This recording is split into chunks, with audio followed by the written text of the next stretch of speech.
Advantages of responsibility accounting.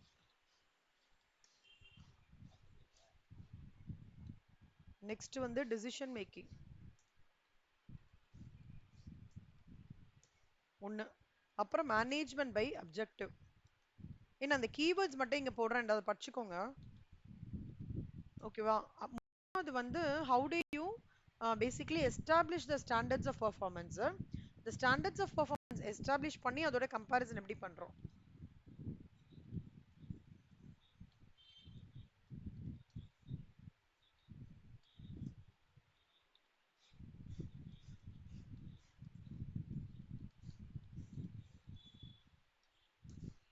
அப்புறம் அஞ்சாவது வந்து management by exception. Management by exception என்னடா அர்த்தம்?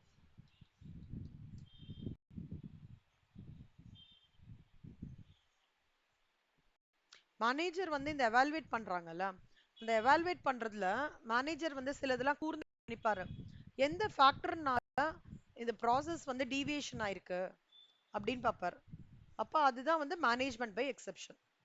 எந்த ப்ராசஸ்னால அந்த ப்ராசஸ் டீவியேட் ஆயிருக்கு, அதுக்கான ரீசன்ஸ் என்ன, அதை வந்து ஒர்க் அவுட் பண்றதா மேனேஜ்மெண்ட் பை எக்ஸெப்ஷன்.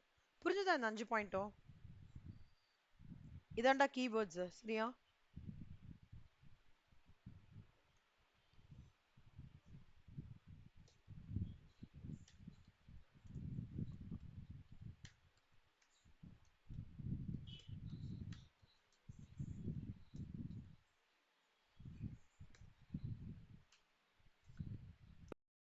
அப்புறம் ரெஸ்பான்சிபிலிட்டி சென்டர்னா என்ன அப்படின்னு சொல்லிடுறேன். ரெஸ்பான்சிபிலிட்டி சென்டர்ன்றது it's area of responsibility which is control by an individual.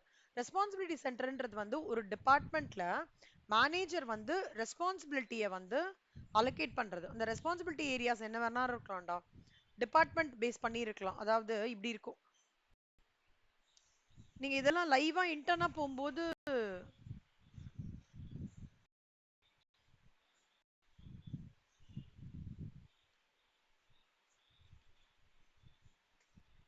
உங்களுக்கு வந்திருக்க MBA ஸ்ரீதேவி ரெஸ்பான்சிபிலிட்டி சென்டர்ஸ்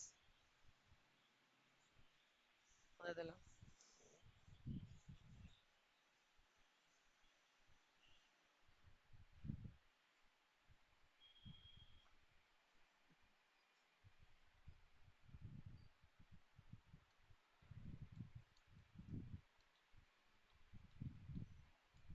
ஆக்சுவலா இதெல்லாம் நாங்க ஃபைனல்ல படிச்சோம், நீங்க இன்டர்லயே படிக்கிறீங்க. குட். இதாண்டா ரெஸ்பான்சிபிலிட்டி. இப்ப காஸ்ட் சென்டர் இருக்குன்னு வச்சுக்கோங்களேன்.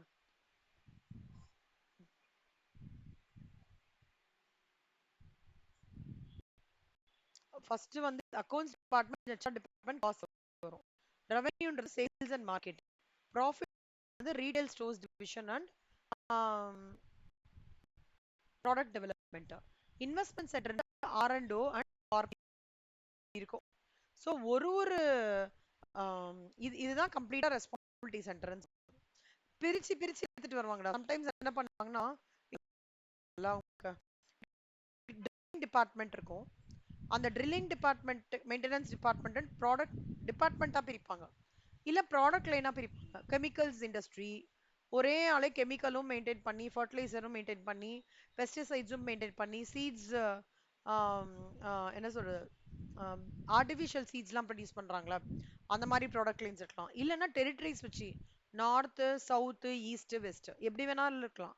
அதெல்லாம் என்னது, டிபார்ட்மெண்ட் ரெஸ்பான்சிபிலிட்டி ஏரியாஸ். ஞாபகம் வச்சுக்கோங்க, ரெஸ்பான்சிபிலிட்டி சென்டர்ன்றது வந்து area of responsibility which is control by an individual. Responsibility ஏரியாஸ்ன்றது maybe departments, drilling and maintenance, product lines, territories அந்த மாதிரி இருக்கும். ஓகேவா? இப்போ ஒரு பிளான்ட் மேனேஜர் வந்து in charge of plant is usually responsible for producing budget quantities of specific ப்ராடக்ட்ஸா. Sales மேனேஜர்ன்றது அவரோட ரெஸ்பான்சிபிலிட்டி என்ன, ஆர்டர்ஸ் வாங்குறது. அந்த மாதிரி இப்போ ஆர்என்டியோட டிபார்ட்மெண்ட்டோட ஒர்க்கா என்னவாடா இருக்கும், ரிசர்ச் அண்ட் டெவலப்மெண்ட் மேனேஜரோடது.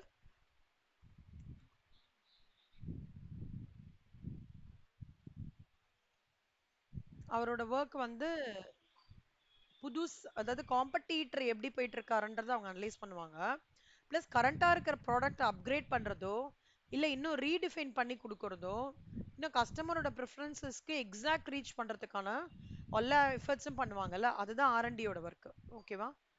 அந்த மாதிரி இப்போ ஒரு ஒரு ரோலுக்கும் ஒரு ஒரு பொறுப்பு இருக்குல்லடா, அதை தான் இவங்க என்ன சொல்றாங்கன்னா ரெஸ்பான்சிபிலிட்டி ஏரியாஸ்ன்னு சொல்றாங்க. 3 டெர்மினாலஜி படிச்சிருக்கோம், நல்லா பார்த்துக்கோங்க.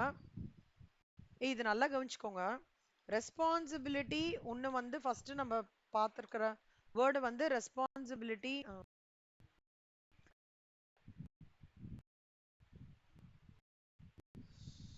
இது வந்து ரெஸ்பான்சிபிலிட்டி சென்டர். ஓகே. இது வந்து அடுத்தது வந்து ரெஸ்பான்சிபிலிட்டி ஏரியா. ஓகேவா? அடுத்தது வந்து ரெஸ்பான்சிபிலிட்டி சென்டர், அப்புறம் ரெஸ்பான்சிபிலிட்டி ஏரியா, அப்புறம் ஆமா இது ரெண்டும் இப்ப பார்த்திருக்கோம். ஃபர்ஸ்ட் ரெஸ்பான்சிபிலிட்டி சென்டர்னா ஒரு ஆள் கண்ட்ரோல் பண்றது. ரெஸ்பான்சிபிலிட்டி ஏரியான்றது பைஃபர்கேட் பண்ணி வருது. ஓகேவா? இந்த மாதிரி பைஃபர்கேட் பண்ணி வருது. எப்படி கேட்பாங்கன்னா ரெஸ்பான்சிபிலிட்டி சென்டர்னா என்ன, ரெஸ்பான்சிபிலிட்டி ஏரியானா என்ன, அப்புறம் ரெஸ்பான்சிபிலிட்டி சென்டரோட 4 டைப்ஸ் என்ன, அதை டிஸ்கிரைப் பண்ணுங்கன்னு கேட்பாங்க. இப்போ ரெஸ்பான்சிபிலிட்டி சென்டரோட 4 டைப்ஸ் தான் இங்க சொல்லியிருக்கேன் இல்லைங்கண்ணா. Cost, revenue, profit and investment.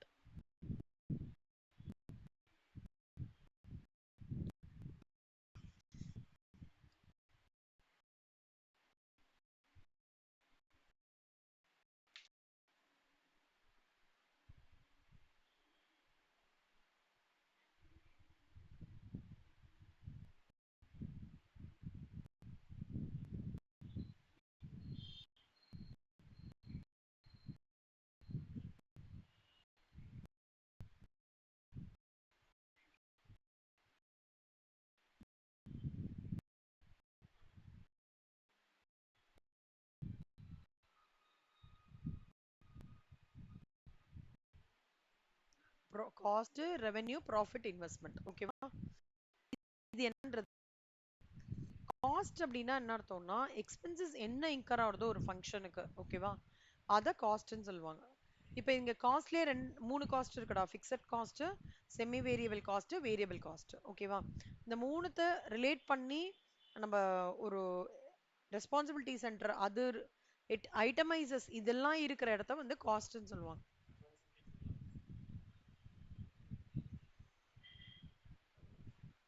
Cost center is an organizational unit whose manager has authority only to incur cost and specifically evaluator of basis how well costs are controlled.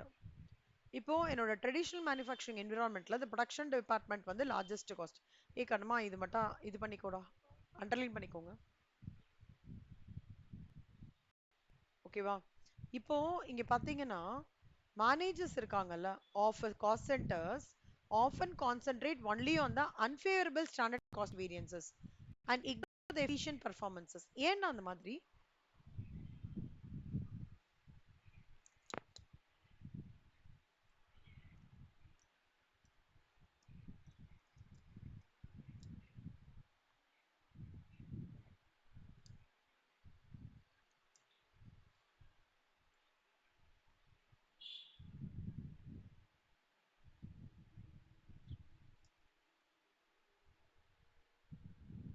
எதனாலடா ஏன் அவங்க வந்து unfavourable standard cost வேரியன்ஸ்ல concentrate பண்றாங்க?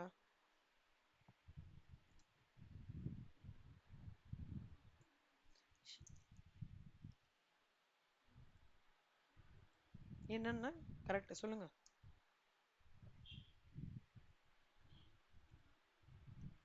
மைண்ட்ல இருக்கு, வார்த்தையா வர மாட்டேங்குதா? சிவசங்கரி நீங்க try பண்ணுங்க.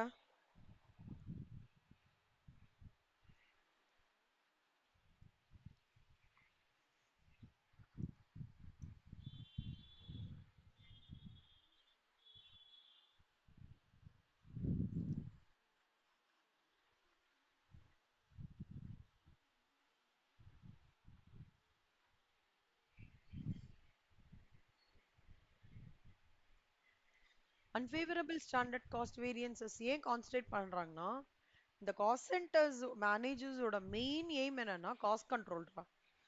எஸ்பெஷலி காஸ்ட் சென்டர்ஸ் ஓட மேனேஜர்ஸ் இருக்காங்களா, அவங்களோட மெயின் ஃபோக்கஸே என்னன்னா கண்ட்ரோல் ஆஃப் காஸ்ட். ஓகேவா?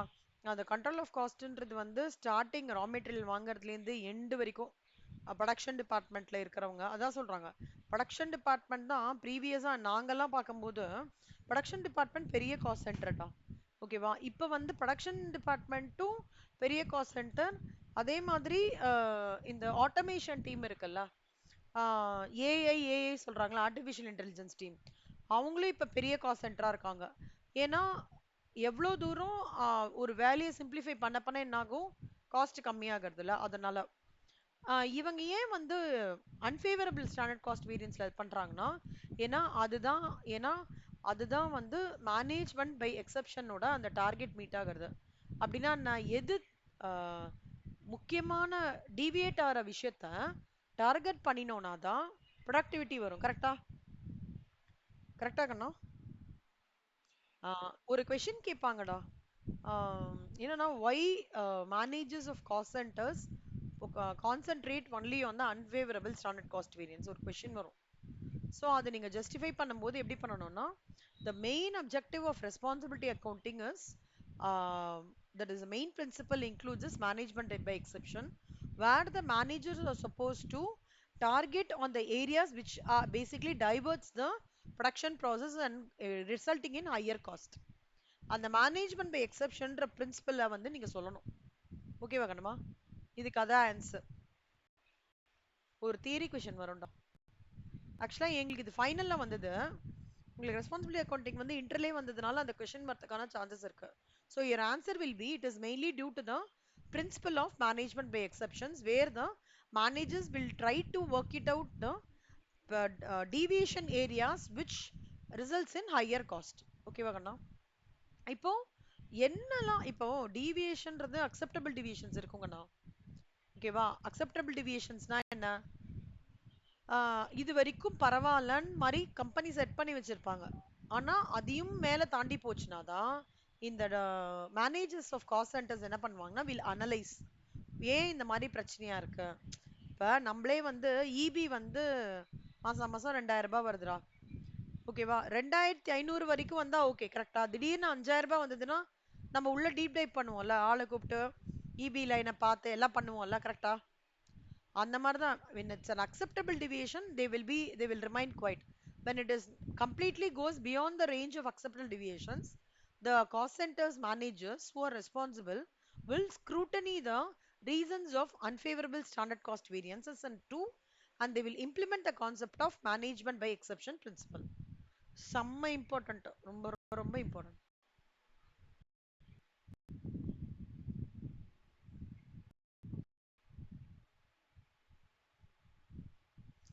இது வந்து management by exception principal.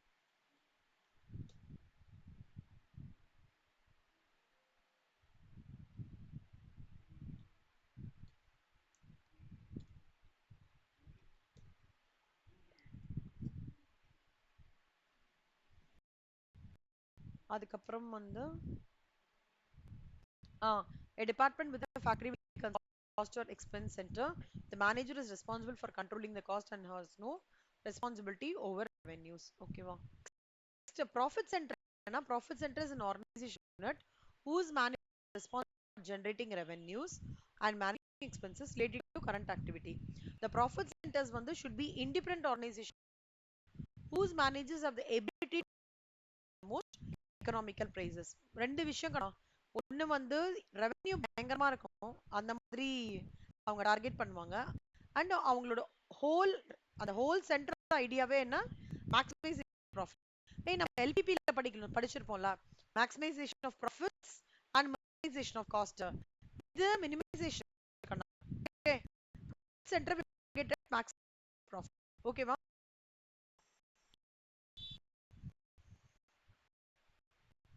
Okay. இப்போ ப்ராஃபிட் சென்டர் வந்து resolves many of the problems just noted for the cost and revenue center concepts. அவரோட டார்கெட் எப்படி இருக்கும்னா, ஸ்ரீதேவி சிவசங்கரி ப்ராஃபிட் ஜாஸ்தி பண்ணும். அவர்தான் அவரோட டார்கெட்டே ப்ராஃபிட் எப்படி ஜாஸ்தி பண்ணும், ப்ராஃபிட் எப்படி இன்க்ரீஸ் பண்ணணும், ப்ராஃபிட் வந்து நம்ம எதெல்லாம் எல்லா டெரிட்டரிஸ்லயும் எப்படி இன்க்ரீஸ் பண்றதுன்ற டார்கெட் ப்ராசஸ்ல தான் இருப்பார் அவர். அதுதான் ப்ராஃபிட் சென்டரோட அந்த மேனேஜர் ஃபார் ரெஸ்பான்சிபிள் சென்டரோட டார்கெட்டா இருக்கும்.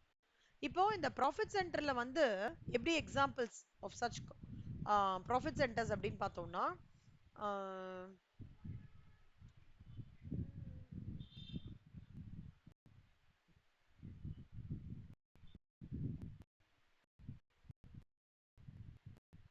ப்ராஃபிட் சென்டர் மேஜரா பண்றது முக்கியமான ரெண்டு டிபார்ட்மெண்ட் அலைன் ஆகும்டா. சேல்ஸ் டிபார்ட்மெண்ட்டும் மார்க்கெட்டிங் டிபார்ட்மெண்ட்டும். ஏன் டிபார்ட்மெண்ட் ஈனா ரெவென்யூ சென்டருக்கு சாரி ரீட்டைல் ஸ்டோர்ஸ் டிவிஷனும் ப்ராடக்ட் டெவலப்மெண்ட் டிவிஷனும் என்ன இது ரெண்டுத்தையும் வந்து ப்ராஃபிட் சென்டருக்கு அலைன் பண்றாங்க? இனி ஐடியா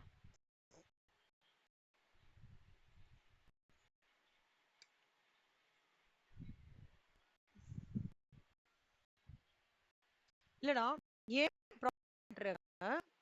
ஓகேவா new there is a retail stores division development டிவிஷனையும் ஏன் இந்த சார்ட்ல ஒரு எக்ஸாம்பிளா கொடுத்துருக்காங்கன்னு கேக்குறேன்.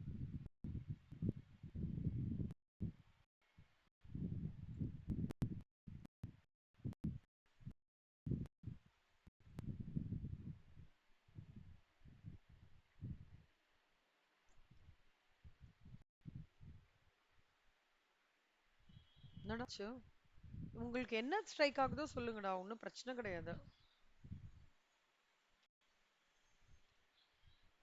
செல்லம் இந்த சாப்டர் ஃபுல்லா தீரிடாங்க நம்ம ஜஸ்டிஃபிகேஷன்ஸ் மாதிரி வரும், அதனால தான் நான் கேக்குறேன் எல்லாமே.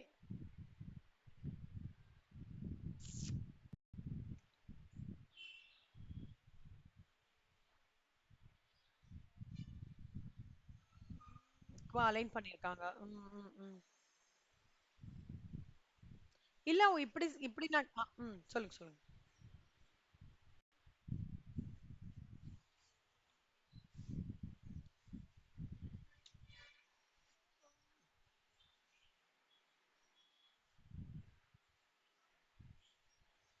கரெக்ட். ப்ராஃபிட்னா என்ன? ப்ராஃபிட்ன்றது பேசிக்லி நான் என்னோட கம்பெனியோட ஒரு ஆர்கனைசேஷனோட ஓவரால் இன்கம் நான் எப்படி இன்க்ரீஸ் பண்றேன்றது தான். கரெக்டா? இப்ப நான் ஓவராலா இன்கம் இன்க்ரீஸ் பண்றேன்னா ஒண்ணு ரெண்டு விதம் இருக்கணும்டா. ஒண்ணு நான் என் காஸ்ட்டை கம்மி பண்ணணும், இல்லையா காஸ்ட் அப்படியே தான் என்னால கம்மியே பண்ண முடியும்னா சேல்ஸ் இன்க்ரீஸ் பண்ணும். கரெக்டா? ரெண்டு விஷயம் தான். அப்போ ஒரு ஒரு பர்டிகுலர் ஃபேக்டரி ஒரு டிபார்ட்மெண்ட் வந்து எப்போ வந்து அந்த ப்ராஃபிட் சென்டரா கம்ப்ளீட்டா மாறுமோ, எப்போ மாறும்னா when the working or any strategy is being carried out by the respective manager on focusing both on reduction of cost as well as on the maximizing of revenue. இதுதான் நம்ம profit சென்டரோட main objective. ஓகேவா? இப்போ இங்க சொல்றான் பாருங்களேன். The profit center concept is highly recommended since it results in the strongest possible management attention to profitability. However, there are some cases suppose cost center profit center convert பண்றது கொஞ்சம் difficult ரா. ஓகேவா? Examples of cost center வந்து computer services, engineering, production department. The groups are always involved in the production or support of products but can be difficult to attribute sales. One around the problem is to have department charge other department for its services. A good example is the computer services function, where many organizations create a programming cost per hour that is charged to all other departments. அதாவது computer service வச்சுக்கோங்கன்னா அதுல வந்து ஒரு மணி நேரத்துக்கு இவ்வளவு காஸ்ட்னு சொல்லிட்டு இருக்கும் இல்லையா, அதை எல்லா டிபார்ட்மெண்ட்டுக்கும் சார்ஜ் பண்ணுவாங்க. ஓகேவா? that request changes to computer programs. It is common to charge a processing time used by department programs as well as the cost of report. In the segment of organization ல வந்து assigned control costலியும் control assign பண்ணுவாங்கடா, ரெவென்யூலையும் control பண்ணுவாங்க. எப்போ நம்மளுக்கு net இன்கமும் contribution மார்ஜினையும் நம்மளால calculate பண்ணி, ஓகேவா? இப்போ ஒரு எக்ஸாம்பிள் சொல்றோம். ஒரு வுட் ஃபர்னிச்சர் இருக்காங்கடா, ஓகேவா? அவங்க வந்து ஒரு இது வந்து டிம்பர் மட்டும் பண்ணி வந்துட்டே இருக்கு, மரத்தை கட் பண்றாங்க, டிம்பர் வருது. ஒரு இதுல அந்த டிம்பர் வச்சு அழகா ஃபர்னிச்சர் பண்றாங்க. இப்போ ஃபர்ஸ்ட் டிபார்ட்மெண்ட்ன்றவங்க வந்து ப்ராஃபிட் சென்டர். நல்லா பாத்துக்கோங்க கண்ணம்மா. எந்த எது வந்து மூலதனமா நம்மளுக்கு ப்ராஃபிட் கொடுக்குமோ அது நம்மளோட ப்ராஃபிட் சென்டர். ஓகேவா? எப்போ if the cut lumber is sold to the second department, எப்போ அந்த ரா மெட்டீரியலை நான் ஒரு ஃபினிஷ்டு ப்ராடக்டா கன்வெர்ட் பண்றதுக்கான ஒர்க்ல இறங்கியிருக்கேனோ அப்போ அந்த timber department is called as profit centre. ஓகேவா? சப்போஸ் இதுலயே அந்த ட்ரான்ஸ்ஃபர் பிரைஸ் காஸ்டிங் வரும்டா. The selling price of this internal sales is called as transfer price and may be used as a revenue for the first department. அப்ப அது revenue சென்டராவும் மாறலாம். So நல்லா ஞாபகம் வச்சுக்கோங்க கண்ணம்மா. ப்ராஃபிட் சென்டர்ன்றது எப்படின்னா ரெண்டு டிபார்ட்மெண்ட் இருக்கு. ரெண்டு டிபார்ட்மெண்ட்ல ஒரு டிபார்ட்மெண்ட்டோட raw material that is basically cut from the tree for the purpose of assembling or manufacturing a beautiful furniture அப்படின்ற போதுதான் the first department will be called as a profit center. Otherwise அது வந்து profit centerன்னு சொல்ல மாட்டோம். ஓகேவா? Only when ஒரு பொருளை நான் வந்து ஒரு நல்ல ஒரு ஃபர்னிச்சரா இது பண்ணி கன்வெர்ட் பண்ண போறேன்ற ஒரு விஷயத்துல வரும்போதுதான் அதுல உனக்கு வந்து ப்ராஃபிட் சென்டர்னு சொல்லிட்டு it is define first department. Then the selling price of the internal sales is called as transfer price and may be used as revenue for the first department. நான் ஒரு எக்ஸாம்பிள் கேட்டேன் இல்லையா? அந்த ரெண்டு டிபார்ட்மெண்ட் நீங்க சொன்னீங்கல்ல ஸ்ரீதேவி, அதுதான் ஆன்சர் அதுக்கு. என்னன்னா அந்த ப்ராடக்டோட டெவலப்மெண்ட்டுக்கு எந்த ஒரு விஷயம் நடக்கிறதோ that is included as a part of profit center. ஓகேவா? மொத்தமா நான் வந்து ஒரு டீ தூள் மட்டும் வச்சிருக்கேன்னு வச்சுக்கோடா, அது ப்ராஃபிட் சென்டர் கிடையாது. அந்த டீ தூள்ல நான் டீ பேக்கெட்டா பண்ணி ரெடி ஃபார் சேலா வச்சிருந்தேன்னா அதாவது ப்ராஃபிட் சென்டர். புரியுதா கண்ணா ரெண்டு பேருக்கும்? சிவசங்கரி புரியுதா ஸ்ரீதேவி? ஓகே ஓகே கண்ணா. என்னாச்சு சிவசங்கரி, உடம்பு சரியில்லையா? ஏன் டல்லா இருக்கீங்க? ஏன் வாய்ஸ் ரொம்ப டல்லா இருக்கு? இப்போ ஓகே. ஆனா ஒரு மாதிரி டல்லாவே இருந்தது ஃபோன் பேசும்போது கூட உங்களுக்கு. ஓகே. நெக்ஸ்ட் ரெவென்யூ சென்டர்னா என்னன்னா revenue centre strictly defined as an நீங்க அப்ளை பண்ணிட்டீங்களா ஸ்ரீதேவி இதுக்கு? அந்த எக்ஸாம் இல்ல சொல்லலாம் அந்த இதுக்கு போட்டோ காப்பி. சரி சரி சரி. ம். A revenue center is strictly defined as an organizational unit that is responsible for the generation of revenue and has no control over setting the selling price or budgets. Revenue சென்டர்ன்றது ஒரு retail stores எடுத்துக்கோங்க. Sales department இருக்குல்லடா, அது revenue centre. ஓகேவா? Marketing department is a revenue centre. எதன் மூலமாக கம்பெனிக்கு sale நடக்கிறதோ, ப்ராஃபிட் இல்ல, சேல் ஜென்ரேட் ஆகிறதோ அதுதான் ரெவென்யூ சென்டர். எக்ஸாம்பிள் வந்து very good example is a sales department கணமா. ஓகேவா? Revenue centre is one where the employees locate in a specific functional area or is solely responsible to attain the present revenue sales. Sales department sometimes constituted to be the revenue center. ஓகேவா? அதுக்கப்புறம் வந்து revenue centres are not recommended without the assistance of. ஆனா இங்க strict rules இருக்கணும்டா ரெவென்யூ சென்டர்ல. ஓகேவா? Sales staffs obtains only revenues and it results in adequate levels of profitability. அவ்வளவுதான் கண்ணா. இதெல்லாம் ஜஸ்ட் நீங்க கோ த்ரூ பண்ணிக்கோங்க. முக்கியமானது என்ன நீங்க என்ன அண்டர்ஸ்டாண்ட் பண்ணிக்கணும்னா இந்த பார்ட், அப்புறம் இந்த பார்ட். இன்வெஸ்ட்மெண்ட் சென்டர்ன்றது என்னன்னா this center differs from a profit center. இது அதாவது whose manager is responsible for managing revenues and current expenses. This center differs because it has control not only over revenues, cost. இன்வெஸ்ட்மெண்ட்னாலே என்ன அர்த்தம்டா, நம்மளுக்கு லாபம்லாம் வந்து அதை ஒரு அழகான கரெக்டான இடத்துல இன்வெஸ்ட் பண்ணணும்ன்றது தானே இன்வெஸ்ட்மெண்ட் சென்டர்.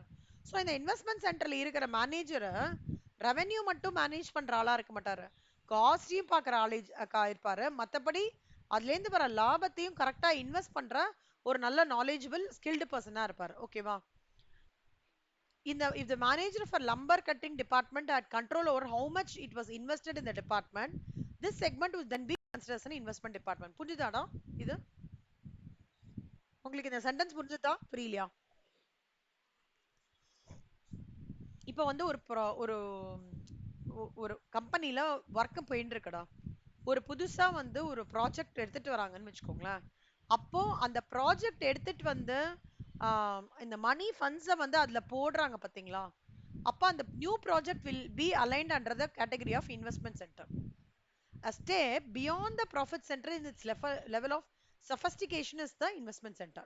ஒரு படிக்கு மேல ப்ராஃபிட் சென்டருக்கு அடுத்த படி என்ன பண்ணுவார் இவரு?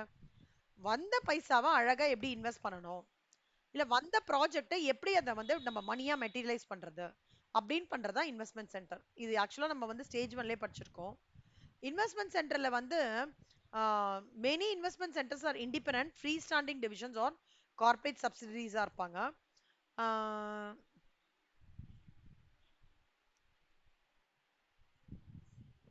எனக்கு தெரிஞ்சு அவ்வளவுதாங்க. நம்ம அதுக்கு மேல இன்வெஸ்ட்மெண்ட் சென்டர் இதான். This is what is investment centre. சரியா? Okay. Preparation of responsibility report. ரிப்போர்ட்டோட ப்ரிப்பரேஷன் எப்படி அப்படின்னு பார்த்தோம்னா நிறைய ஸ்டெப்ஸ் இருக்குங்கண்ணா. ஓகேவா? ரெஸ்பான்சிபிலிட்டி அக்கௌண்டிங் வந்து ரெண்டு பர்பஸ் இருக்குடா. ஒன்னு, ஒரு ஏரியா ஆஃப் ரெஸ்பான்சிபிலிட்டியில வந்து ஒரே நிமிஷம் தண்ணி மட்டும் குடிச்சுக்கிறேன்டா. ஒரே நிமிஷம், ஒரே நிமிஷம்ண்ணா. ரெஸ்பான்சிபிலிட்டி ரிப்போர்ட்டிங்கோட ரெண்டு பர்பஸ் இருக்குடா. ஒரு பர்பஸ் என்னன்னா to determine the degree of performance in the area of responsibility. இன்னொன்னு அந்த ரெஸ்பான்சிபிலிட்டி சென்டர் மேனேஜரோட பர்ஃபார்மன்ஸை இம்ப்ரூவ் பண்றது. ரெண்டு ஞாபகம் வச்சுக்கோங்கண்ணா. இது வந்து எம்சிக்யூஸ்ல வரும்டா. கொஞ்சம் ட்ரை தான், படிச்சிருங்கண்ணா. அண்ணா ஏதாவது டவுட்னா கேளுங்கடா.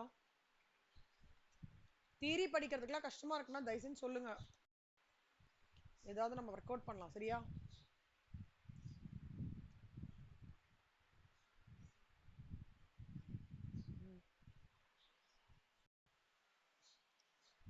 இப்போ ரெஸ்பான்சிபிலிட்டி அக்கௌண்டிங் ரிப்போர்ட்டிங் வந்து இது ரெண்டு பர்பஸ்க்காக பண்றோம். ஒன்னு டிகிரிஸ் ஆஃப் பர்ஃபார்மன்ஸ், இன்னொன்னு measures to improve the performance of the responsibility centre manager.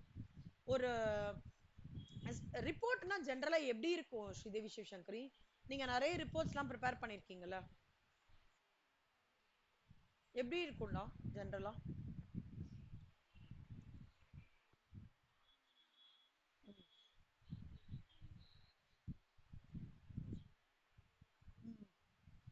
ம்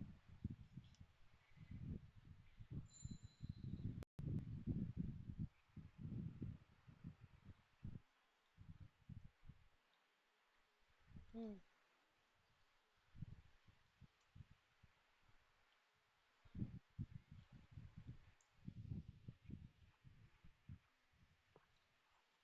நெகட்டிவாவும் சொல்லுவீங்க. சூப்பர் செல்லம், வெரி குட். ஸ்ரீதேவி நீங்க சொல்லுங்க கண்ணா.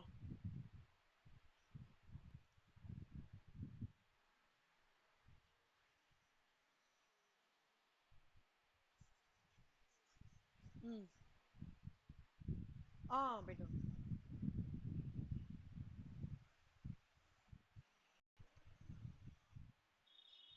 ஓ சரி, அப்படியா? சரி சரி சரி, ஓகேடா.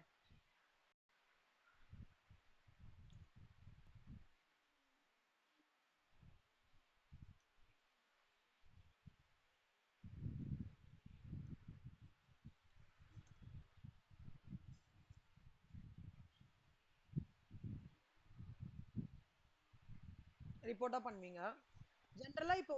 ம் சொல்லு.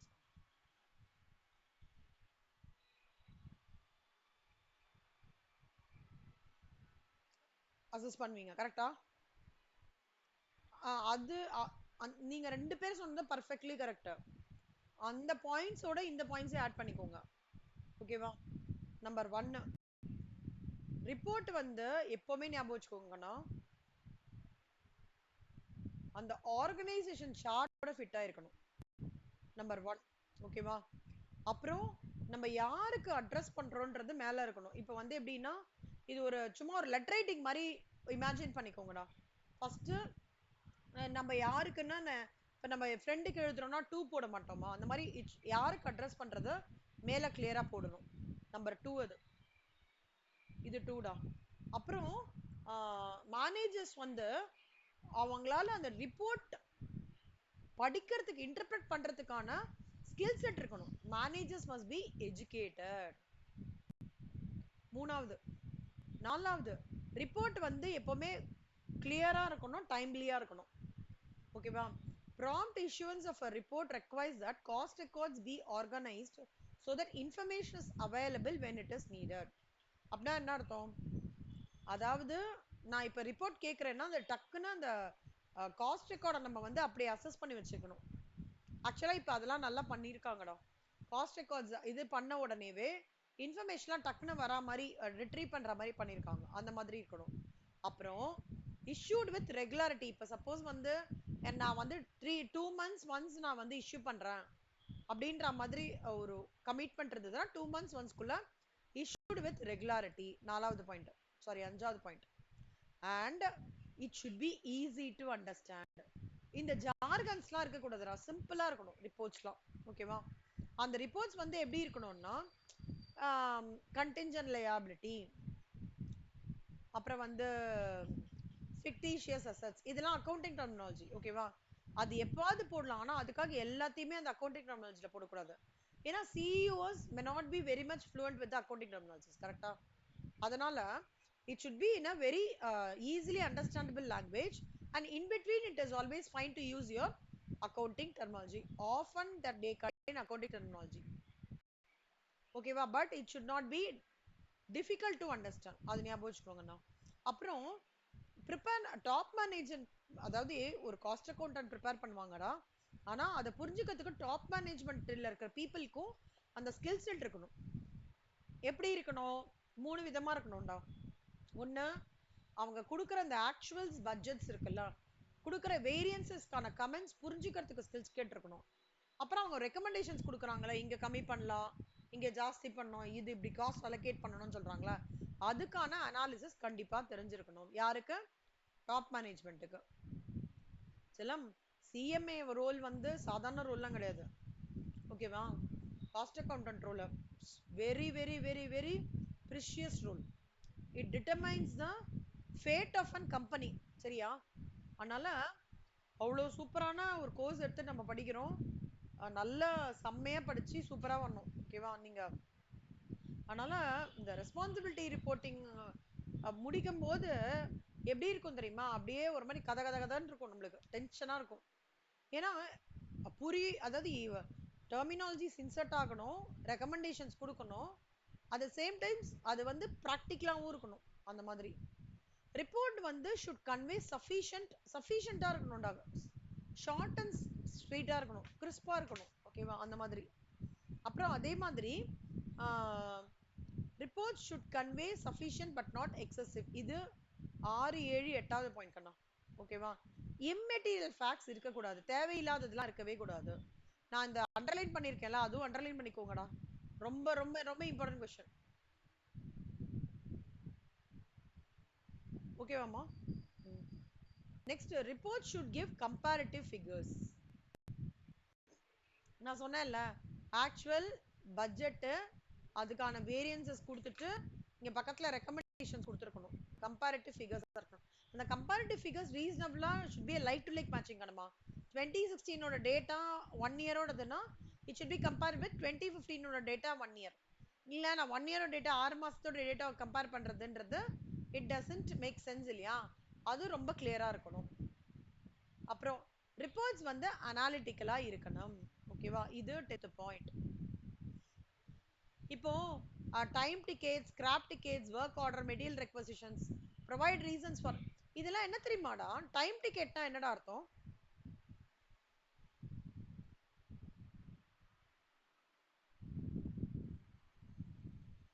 Work order, material requisition, scrap ticket எது சொன்னாலும் ஓகே தான்.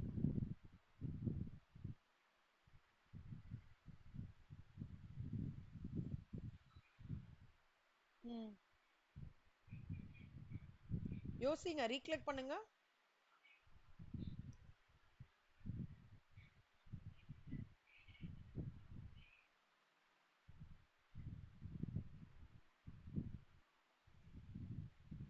டைம் டிக்கெட்னா ஒரு எம்ப்ளாயி இருக்கான்னு வச்சுக்கோங்கடா, உள்ள வராங்கல்ல, எவ்வளவு மணி நேரம் அந்த எம்ப்ளாயி வேலை செஞ்சிருக்கான் அப்படின்றது டைம் டிக்கெட் கண்ணா. இந்த டைம் டிக்கெட் வச்சுலாம் என்ன தெரியுமா பண்ண முடியும்? இந்த ஒரு ஒரு ஏதாவது ஒரு விஷயம் டெத் நடந்துருதுன்னா இன்வெஸ்டிகேஷனுக்கு குட்டி கிளாஸ், ஹேர் எல்லாம் வச்சுலாம் பண்ணுவாங்கல்ல, அப்பனா என்ன அர்த்தம்? அதெல்லாம் அதெல்லாம் தான் ரீசன்ஸ் ஆஃப் உங்களோட நிறைய க்ளூஸ்க்கு அது ஒரு பெரிய ஒரு ஒரு டூல் மாதிரி இருக்கும். கரெக்டா? அதுதான் டைம் டிக்கெட்ன்றது என்னன்னா number of hours the particular employee has spent on the work. Any guess?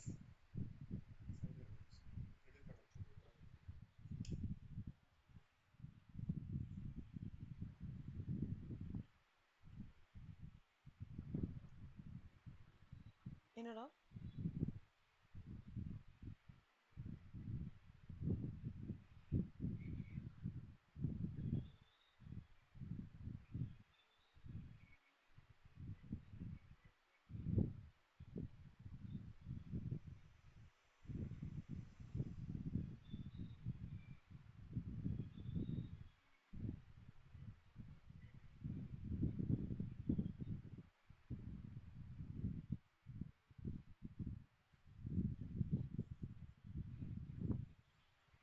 எதிராச்சலம் scrap டிக்கெட்டா?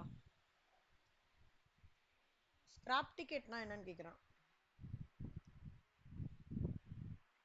Scrap டிக்கெட்னா ஒண்ணும் இல்லடா. ஆக்சுவலா ஸ்கிராப் டிக்கெட்ன்றது வந்து நாங்க இருக்கும்போது இருந்தது. இப்ப ஸ்கிராப் என்னமா?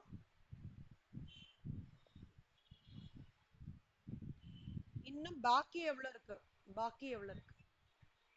பாக்கி எவ்வளவு இருக்கு? இப்போ இந்த மாதிரி இதெல்லாம் குட்டி குட்டி பேப்பர் மாதிரி இருக்கும்டா. அதெல்லாம் வச்சுதான் என்ன கண்டுபிடிப்பாங்க தெரியுமா? என்ன இந்த பிரச்சனைக்கு என்ன ரீசனா இருக்கும்போது தான் இதெல்லாம் கலெக்ட் பண்ணி பார்த்தா தான் தெரியும். நீங்க இந்த மம்முட்டி படம் எல்லாம் பார்த்திருக்கீங்களான்னு தெரியல. பாப்பா மலையாள படத்துல எல்லாம் சாதாரண ஒரு விஷயமா இருக்கும். ஒரு துண்டு சீட்டு, டிக்கெட்டு, பஸ் டிக்கெட்டு, அந்த மாதிரி ஒரு விஷயம் தான் கடைசியா ஒரு டேர்னிங் பாயிண்ட் எடுத்துட்டு வரும். பார்த்திருக்கீங்களா இன்வெஸ்டிகேஷன்ல? இங்கேயும் அப்படிதான். ரெஸ்பான்சிபிலிட்டி அக்கௌண்டிங்லயும் நாங்க பண்ணும்போது என்னன்னா எங்களை டைம் டிக்கெட் பார்க்க சொல்லுவாங்க, ஸ்கிராப் டிக்கெட் பார்க்க சொல்லுவாங்க. மெட்டீரியல் ரெக்வசிஷன்ஸ் இருக்குல்லடா. மெட்டீரியல் ரெக்வசிஷன்ஸ் என்னென்ன சொல்லுங்க. சிவசங்கரி நீங்க ட்ரை பண்ணுங்க கண்ணா. மெட்டீரியல் ரெக்வசிஷன்ஸ்னா என்ன? இல்ல சிவசங்கரி, நீங்க இன்னைக்கு ரொம்ப டல்லா இருக்கீங்க. என்னாச்சு? நீங்க டெய்லி செம்ம ஆக்டிவா இருப்பீங்க. என்னாச்சு இன்னைக்கு? தூங்கலையா சரியா? ம். ஆனா இது ஒரு நிஜமாலே கஷ்டம் தான்டா ரைட் ஷிஃப்ட்ல. இப்ப அப்புறம் அந்த ஃபர்ஸ்ட் இன்டர்னா போய் உள்ள போன உடனே உங்களுக்கு கையில ரெண்டு, எங்களுக்கு நாங்க இருக்கும்போது எங்களுக்கு வந்து பில் ஆஃப் ரெஜிஸ்டரும், சாரி பில் ஆஃப் மெட்டீரியலும், மெட்டீரியல் ரெக்வசிஷன்ஸ் நோட்டு தான் ரெண்டு கொடுப்பாங்க. நாங்க வந்து அது கூட்ஸ் ரிசீவ் நோட் மூணு கொடுத்துருவாங்க. மெட்டீரியல் எல்லா பிரச்சனையும் இந்த மெட்டீரியல் ரெக்வசிஷன்ஸ் நோட்லயும் கூட்ஸ் ரிசீவ் நோட்லயுமே பிரச்சனை, எல்லா பிரச்சனையும் அதுல தான்டா இருக்கும். நான் பெரிய அனாலிசிஸ்லாம் பண்ணிட்டு கடைசியா இது ரெண்டுத்துலயும் வந்து பார்க்கும்போது தான் கரெக்ட் மெட்டீரியல் கரெக்டான டைமுக்கு வந்திருக்காது, குவாலிட்டியா இருக்காது. இவங்க வந்து எப்பாவது ப்ரொடக்ஷன் டிபார்ட்மெண்ட் மெட்டீரியல் ரெக்வசிஷன் நோட்டை பண்ணதை ஏதோ ஒரு ஆளுக்கு கொடுத்துருப்பான், அது கரெக்டா அந்த யாருக்கும் ரீச் ஆயிருக்காது. இப்படிதான் இதுல இருந்தா அந்த புவர் பெர்ஃபார்மன்ஸ் ரீசன்ஸ். அப்புறம் இந்த லேபர் ரெஜிஸ்டர்னு ஒன்று இருக்கும். அதுல தான் அவங்க சைன் போட்டு போவாங்க. நாங்க இருக்கும் போதெல்லாம் சைன் தானே, 27 இயர்ஸ் பேக்லாம் அந்த சைன் போட்டு போவாங்க. அப்ப அந்த சைன் போட்டு போறது தான் வந்து அந்த ரிஜிஸ்டர்லாம் வந்து என்னோட ஆடிட்டர் வந்து செக் பண்ணுவார். அதெல்லாம் தான் will give you answers for your அந்த வேரியன்ஸ் அனாலிசிஸ் இருக்குல்ல, அதுதான் ஆன்சர்ஸ் கிடைக்கும். அப்போ அந்த அனாலிசிஸ் ஆஃப் அந்த அண்டர்லைன் பேப்பர்ஸ்லாம் பண்ணணும்டா நம்ம cost accountant. Sometimes frequent power failure இருக்கும். ஆனா பவர் ஃபெயிலியர் பார்த்தோம்னா எப்படி இருக்கும்னா ஏதோ ஒரு மிஷினரியில ஏதாவது பிரச்சனை இருக்கும். அந்த பவர் ஃபெயில்னால எல்லா மிஷினரியும் பிரேக் டவுன் ஆயிடும்.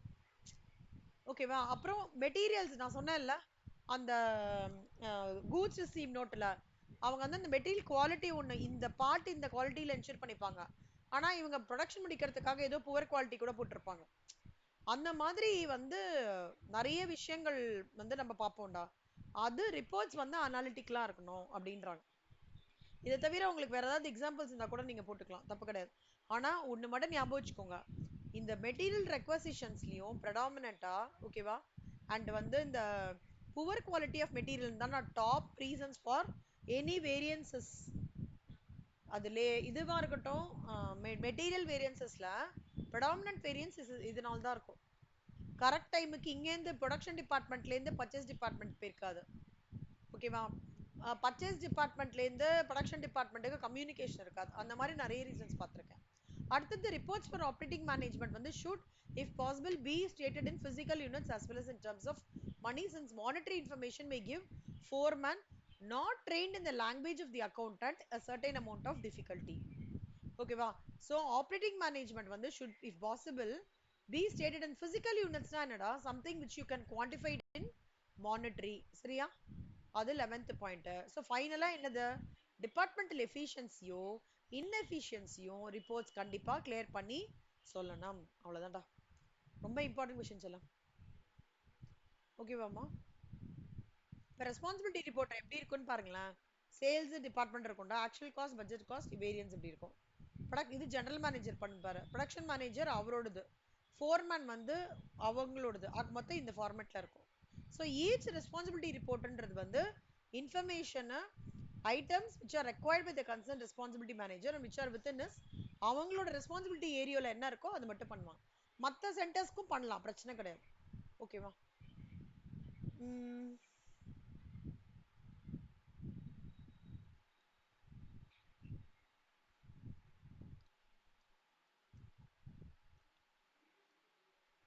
இப்போ the receipt of raw materials used in the manufactured products shipping வந்து to customers are under the control of warehouse supervisorல இருக்குடா. 60% of warehouse supervisor's time is spent on receiving activities and 40% on shipping activities. Separate employees handle the receiving and labor related cost வந்து warehouse இது receiving clerk இதெல்லாம் கொடுத்திருக்காங்க. The company employs a responsibility accounting system for performance reporting. The costs are classified in the report as period and product cost. period costனா என்ன, product costனா என்னடா?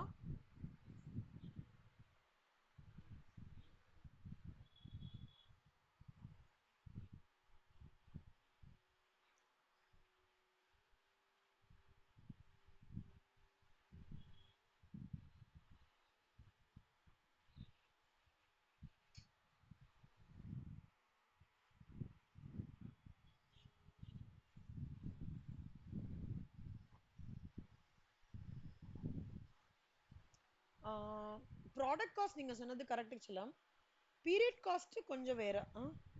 Product cost நீங்க சொன்னது correct.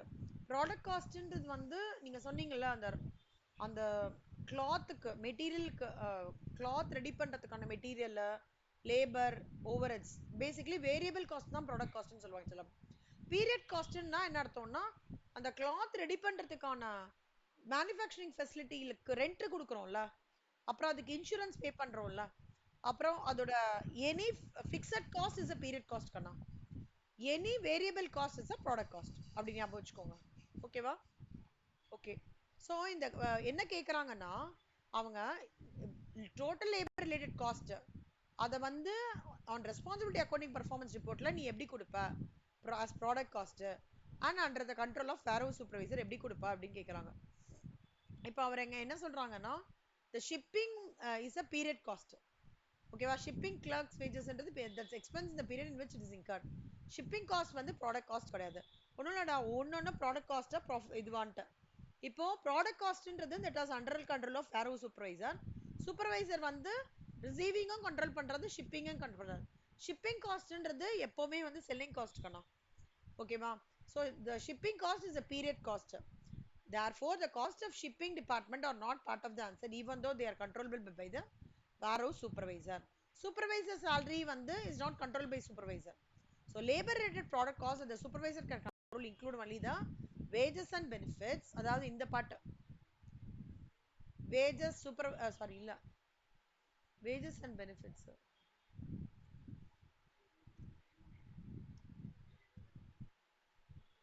அதாவது அவங்க சொல்றாங்களடா அந்த செக்ரிகேஷன். அதோ wages 75,000 labor product cost that the supervisor can release on wages and from the receiving clerk's wages 75,000. அவங்க benefits வந்து என்ன சொல்றாங்க, benefits are 30% of wages என்னது, அப்போ 22,500 75,000 30% இது. therefore the supervisor அவர் பர்வியூல எதுதான் கண்ட்ரோல் பண்ண முடியும். see இப்போ நீங்க ஆஃபீஸ்க்கு போறீங்க கண்ணா. ஓகேவா? ஆஃபீஸ்க்கு போறீங்க, ஆபீஸ்ல வந்து பர்த்டே பார்ட்டிக்கு இந்த மாதிரிலாம் நடக்கும்ல ஸ்ரீதேவி சிவசங்கரி ஆபீஸ்ல பர்த்டே பார்ட்டினா ஒரு கான்ட்ரிபியூஷன் கேட்பாங்க.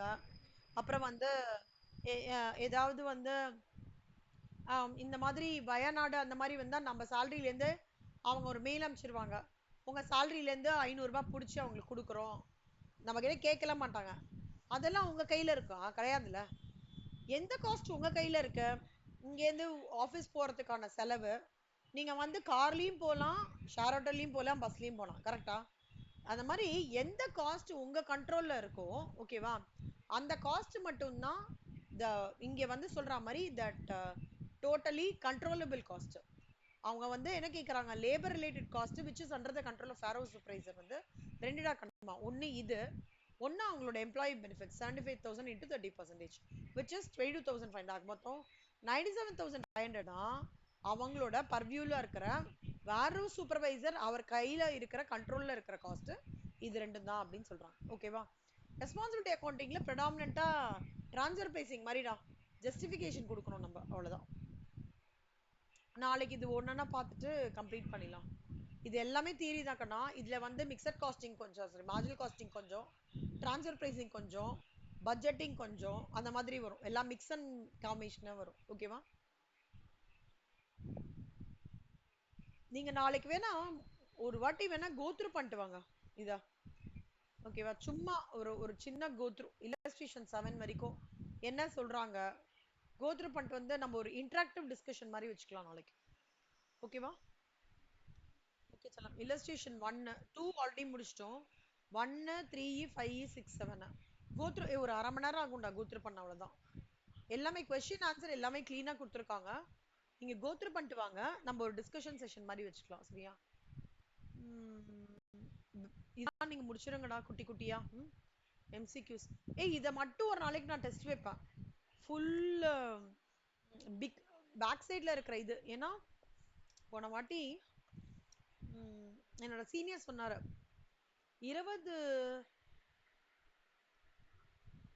20 மார்க் தானே உங்களுக்கு எம்சிக்யூ. 30 மார்க்ஸா?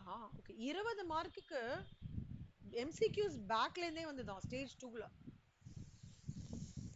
அப்படியே வந்துதான்.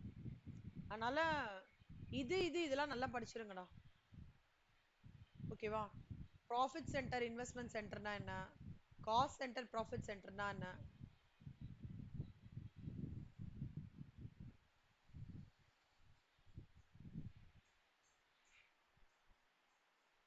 நான் இந்த ஃபுல்லா உங்க 4 சப்ஜெக்ட்ஸும் முடிச்சுட்டு இந்த ப்ராக்டிக்கல் ப்ராப்ளம்ஸ் கூட நான் வந்து டிஸ்கஸ் பண்ணலாம்டா. ஓகேவா? ஒவ்வொரு லெசனோடது. ஓகேவா? இந்த நியூமெரிக்கல் क्वेश्चंस நான் டச் பண்ணல. இது இந்த சொல்றேன் 2 மார்க்ஸ் ஓடது. நம்ம இல்லஸ்ட்ரேஷன்ஸ் கவர் பண்ணாலே மெஜாரிட்டி இது முடிஞ்சிரும். இல்லஸ்ட்ரேஷன்ஸ் சஜஸ்டட் இ புல்லட்டின் முடிச்சாலே மோர் than enough சொல்லலாம். ஓகேவா? ஒரே ஒரு நிமிஷம். இது நல்லா பாத்துருங்க கண்ணம்மா. எம்சிக்கு ரொம்ப ஹெல்ப்ஃபுல்லா இருக்கும்.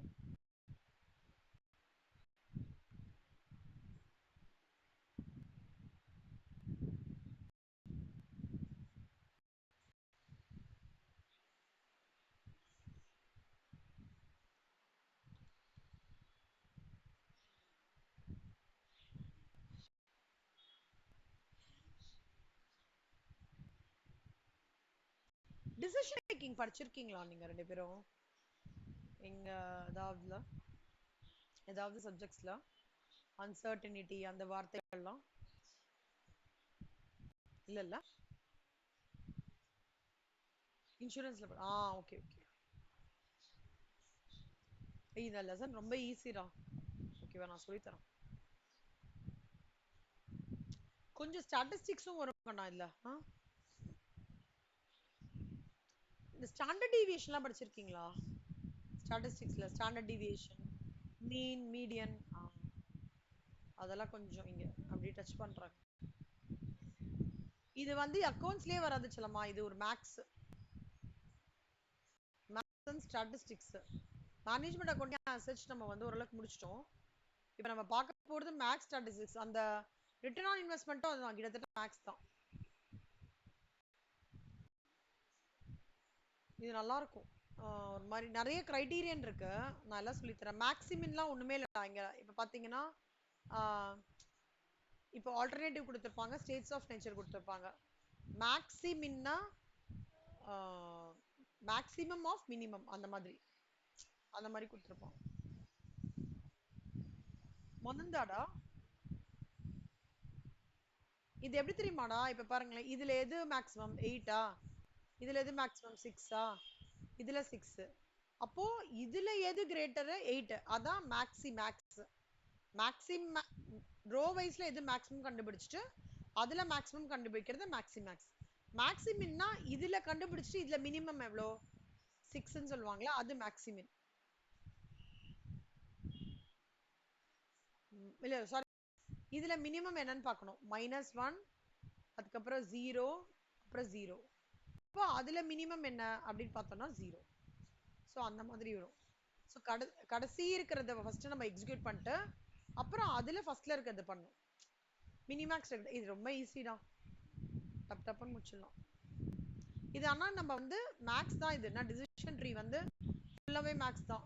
நீங்க இப்போ நம்ம வந்து இப்போ ஃபார் எக்ஸாம்பிள் இப்போ ஸ்ரீதேவி வந்து சென்னைக்கு வராங்கன்னா, சென்னைக்கு வரதுக்கு ஸ்ரீதேவி ட்ரெயினும் அப் பண்ணலாம், பஸ்ஸும் ஆஃப் பண்ணலாம். இப்போ ட்ரெயின் ஆஃப் பண்ணா எவ்வளவு மணி நேரம், பஸ் ஆஃப் பண்ணா எவ்வளவு மணி நேரம், ட்ரெயின் ஆஃப் பண்ணானாக்க எங்க வந்து இறங்கணும், திருப்பி அங்கேருந்து வீட்டுக்கு வரதுக்கு என்ன பண்ண, இந்த மாதிரி கேள்விகளுக்கு மேல் கேள்விகளா செயினா எடுத்துட்டு போவோம்லடா, அதுதான் டிசிஷன் ட்ரீன்னு சொல்லுவாங்க.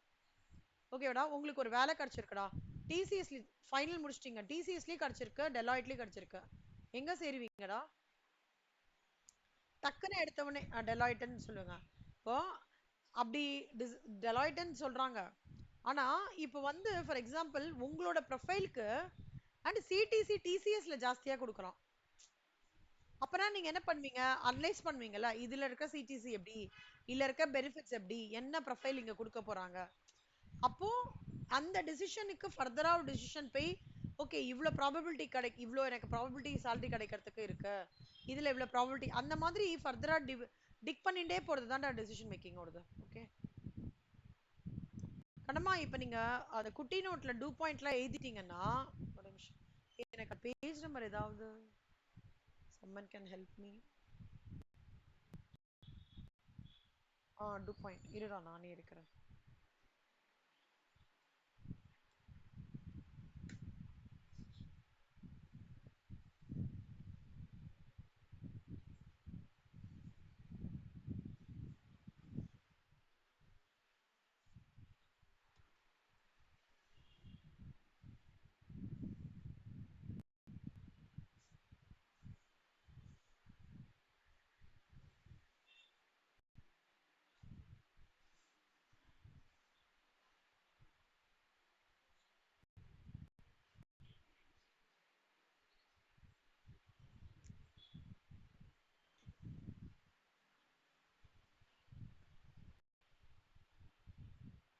$465 ஆகணுமா?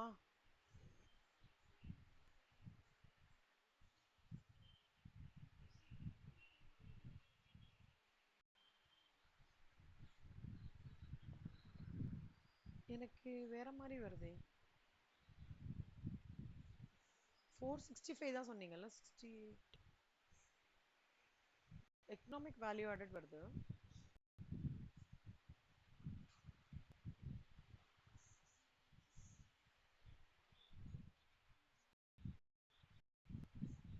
ஓகே 459 ஆடா?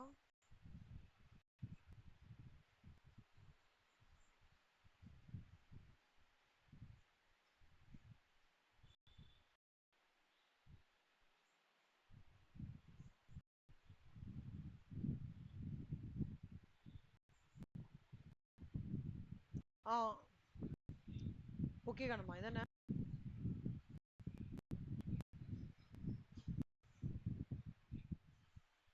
ஆ சொல்லுங்க.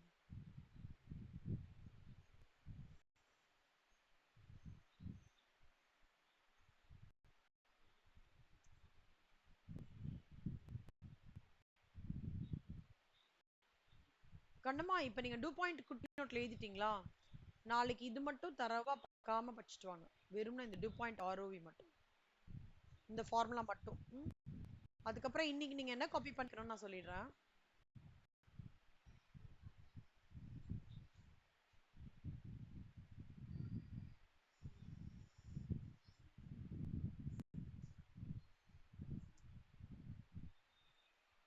செல்லம் இந்த ஃபார்மேட் மட்டும்டா. சேல்ஸ் லெஸ்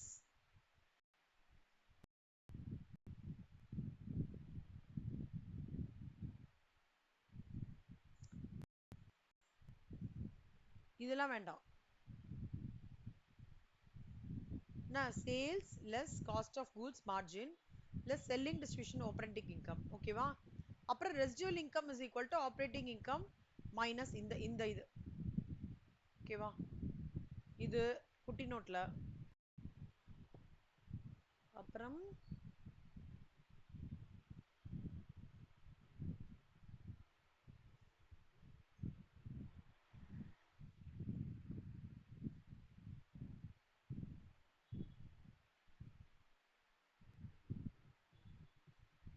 ROI னா ரிட்டர்ன் ஆன் இன்வெஸ்ட்மெண்ட். சரியா?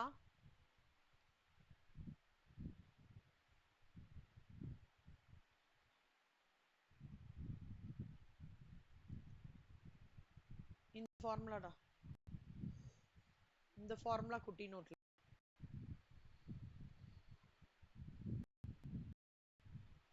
EVA economic value added. இதுடா இந்த ஃபார்முலா. நோ பேட்னா net operating profit after tax. அதான் நோ பேட்னா.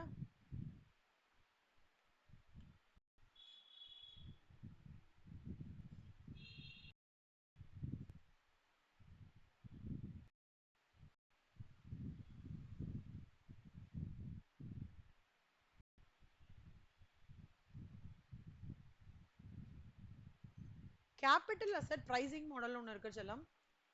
இதையும் காப்பி பண்ணிக்கோங்க. இதுக்கு நான் ஒரு 2 நாள் டைம் கொடுக்குறேன்னா இதெல்லாம் காப்பி பண்ணிட்டு வந்துருங்க. இந்த சாப்டர் ஃபுல்லா ஃபார்முலா தாண்டாகணும்.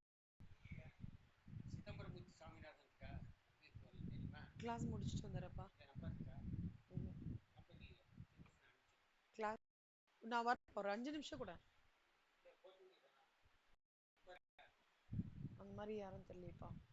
அந்த மாதிரி இங்க யாரும் தெரியல. EVA எங்கெல்லாம் EVA இருக்கோ அதோட ஃபார்முலா குட்டி நோட்ல. டீச்சர் எல்லாம் சொல்றது 25 மார்க்குக்கு வருது. நான் இப்ப சொன்ன டூ பாயிண்ட் அனாலிசிஸ் EVA லானா 25 மார்க்ஸ் சேர்த்து.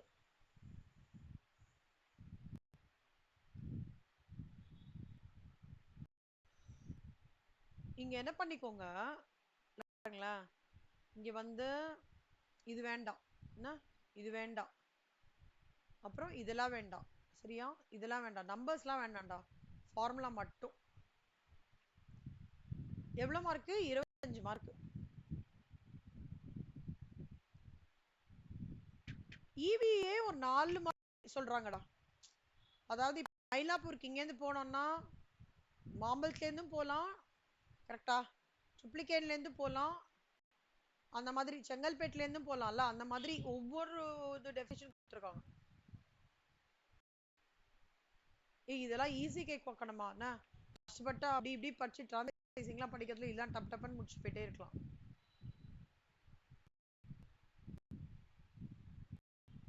இது வேண்டாம், இது வேண்டாம், இது வேண்டாம், இது வேண்டாம், இது வேண்டாம், இது வேண்டாம்.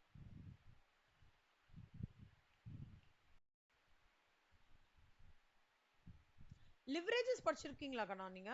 இல்ல இல்ல. எஃப்எம்லயும் வருதுடா அப்படியே ரிப்பீட். எஃப்எம்ல லிவரேஜ் நீங்க பாத்துருக்கீங்களா ஸ்ரீதேவி? சரி சரி சரி, பரவாயில்ல. ஓகே கண்ணா, நோ ப்ராப்ளம். நான் எல்லாத்துக்கும் ஃபார்முலாலாம் ரெடி பண்ணிட்டேன். சிவசங்கரி இதெல்லாம் படிச்சீங்கன்னா 30 மார்க் சொலையா சிவசங்கரி. வெறும்னா ஃபார்முலா அப்ளிகேஷன் காமி பாருங்க क्वेश्चन பேப்பர்ல.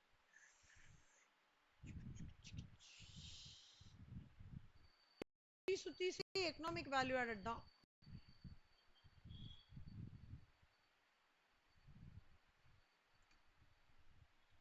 சாட்டர்டே சரிங்கண்ணா எழுதிக்கிறது போதும்டா, இது வரைக்கும் போதும். இது வரைக்கும் copy பண்ணுங்க, இது நிறைய இருக்கு. ஒருவேளை இதான் ரிப்பீட்டடா இருக்குன்னா பாத்துக்கோங்க. நேத்துக்கு நீங்க 2 பாயிண்ட் காப்பி பண்ணி முடிச்சிருப்பீங்கன்னு நினைக்கிறேன். இன்னைக்கு இது ஃபார்முலே இவி எக்கனாமிக் வேல்யூ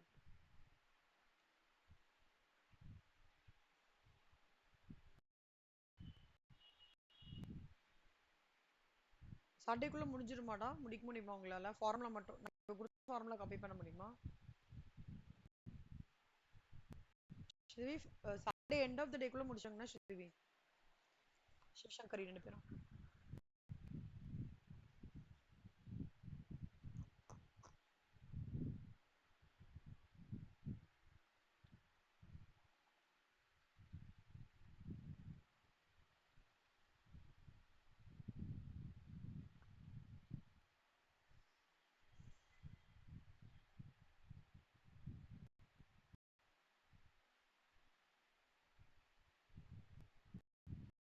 ரெக்கார்ட் வச்சு விட்டுறேன்.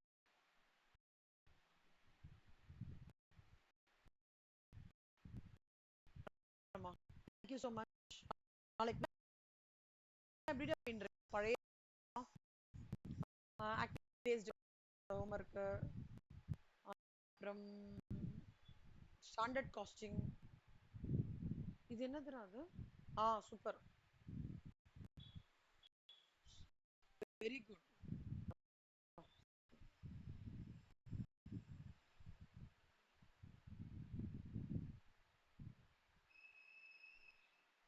Very good Sridevi. Sunday end of the டேக்குள்ள முடிங்க சிவசங்கரி, ஓகேவா? ஏன்னா உங்களுக்கு கஷ்டமா இருக்கும் ஆஃபீஸ் போறதுனால.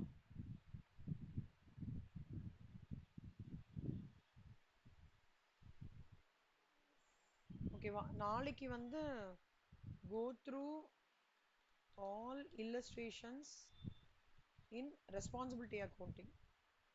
நான் ஒரு illustration போடுறேன், ஓகேவா? நீங்க go through பண்ணிட்டு வாங்க. Let it be a interactive session, ஓகேவா? ஓகே கண்ணா, தேங்க்யூ ஸ்ரீதேவி, தேங்க்யூ சங்கர். ஓகேம்மா, தேங்க்ஸ் கண்ணா.